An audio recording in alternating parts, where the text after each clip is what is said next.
Exodus 19.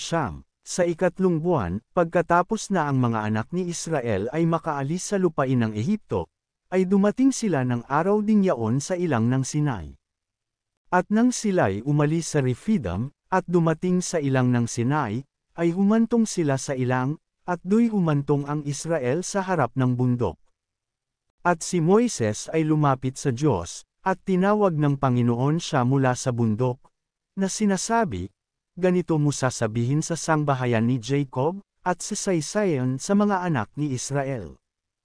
Inyong nakita ang aking ginawa sa mga Egyptyo, at kung paanong dinala ko kayo sa mga pakpak ng agila, at kayo'y inilapit ko sa akin din. Kaya't ngayon, kung tunay na inyong susundin ang aking tinig, at iingatan ang aking tipan, ay magiging isang tanging kayamanan nga kayo sa akin, na higit sa lahat ng bayan, sapagkat ang buong lupa ay akin. At kayo'y magiging isang kaharian ng mga saserdote sa akin, at isang banal na bansa. Ito ang mga salita na inyong sasalitaan sa mga anak ni Israel. At dumating si Moises at tinawag ang mga matanda sa bayan, at ipinahayag sa harap nila ang lahat ng salitang ito na iniutos ng Panginoon sa kanya. At ang buong bayan ay sumagot na magkakaisa, at nagsabi, yaong lahat na sinalita ng Panginoon ay aming gagawin. At ipinagbigay alam ni Moises ang mga salita ng bayan sa Panginoon. At sinabi ng Panginoon kay Moises, narito ako'y naparirito sa iyo sa isang salimuot na ulap upang marinig ng bayan pagka ako'y magsasalita sa iyo, at paniwalaan ka rin naman nila magpakailanman. At sinalita ni Moises ang mga salita ng bayan sa Panginoon. At sinabi ng Panginoon kay Moises, pumaroon ka sa bayan at papagbanalan mo sila ngayon at bukas at labhan nila ang kanilang mga damit. At humanda sa ikatlong araw, sapagkat sa ikatlong araw ay bababa ang Panginoon sa paningin ng buong bayan sa ibabaw ng bundok ng Sinai.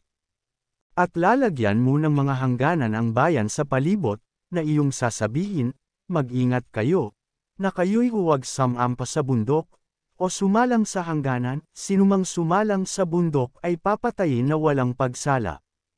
Walang kamay na hihipo sa kanya, kundi, siya'y tunay na babatuhin, o papanain, maging hayop o tao ay hindi mabubuhay, pagka ang pakakak ay tumunog ng maluwat ay sasampa sila sa bundok.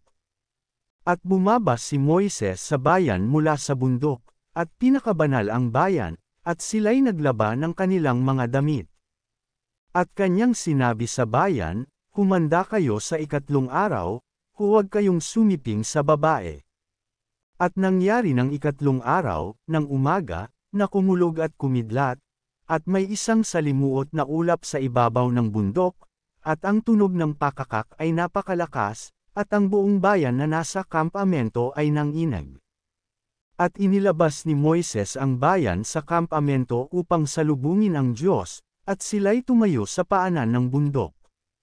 At ang buong bundok ng Sinai ay umuusok, sapagkat ang Panginoon ay bumaba sa ibabaw ni Yaon na nasa apoy, at ang usok ni Yaon ay napaiilang lang na parang usok ng isang hurno, at ang buong bundok ay umuugang mainam. At nang lumalakas ang tunog ng pakakak ay nagsasalita si Moises, at sinasagot siya ng Diyos sa pamamagitan ng tinig. At ang Panginoon ay bumaba sa ibabaw ng bundok ng Sinai, sa taluktok ng bundok, at tinawag ng Panginoon si Moises sa taluktok ng bundok, at si Moises ay sumampa. At sinabi ng Panginoon kay Moises, bumaba ka, pagbilinan mo ang bayan, baka sila'y lumagpas upang makita ang Panginoon, at mamatay ang karamihan sa kanila. At gayon din ang mga saserdote, na lumalapit sa Panginoon ay papagbanalan mo, baka ang Panginoon ay hindi makapagpigil sa kanila. At sinabi ni Moises sa Panginoon, ang bayay hindi makasasampa sa bundok ng Sinai, sapagkat iyong pinagbilinan kami, na iyong sinabi, lagyan mo ng hangganan sa palibot ang bundok, at iyong ariing banal.